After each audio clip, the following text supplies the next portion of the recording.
Les sujets du jour de la revue fiduciaire. Premier sujet de notre JT. Convocation irrégulière d'une assemblée de SARL. Une SARL est détenue à 63% par une société anglaise. Une assemblée générale de cette société, qui se tient un 14 octobre, révoque l'un de ses deux cogérants et décide la distribution de dividendes. Par la suite, l'associé majoritaire demande en justice l'annulation des délibérations votées. Elle soutient ne pas avoir été convoquée à l'Assemblée. La Cour d'appel rappelle que le délai de convocation doit être au moins de 15 jours avant la réunion de l'Assemblée. Or, le seul justificatif éventuel de la convocation est un document de la Poste anglaise mentionnant un envoi non identifiable arrivé de France le 7 octobre et délivré le 8 qui, en outre, ne permet de connaître ni l'expéditeur ni le destinataire. Les juges en concluent que, faute de convocation régulière de la société anglaise, les résolutions votées lors de l'Assemblée ne peuvent qu'être annulées. La Cour de cassation censure. Selon elle, les juges d'appel auraient dû, pour prononcer la nullité, constater que l'associé avait été privé de son droit de prendre part au vote et que son absence était de nature à influer sur la délibération.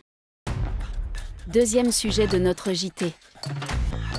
Exonération de TVA de la formation professionnelle. Les organismes de formation professionnelle de droit privé bénéficient d'une exonération de TVA, sous réserve de l'obtention d'une attestation auprès de la Direction régionale de l'économie, de l'emploi, du travail et des solidarités. Cette condition est d'application stricte. Par conséquent, une société exerçant une activité d'enseignement de médecine non conventionnée ne peut pas prétendre à cette exonération de TVA si elle n'a pas déposé une telle demande d'attestation. Troisième sujet de notre JT. Protection des salariés pour travaux proches d'installations électriques. La prévention du risque électrique touche beaucoup d'entreprises, et notamment celles amenées à intervenir à proximité d'une installation électrique.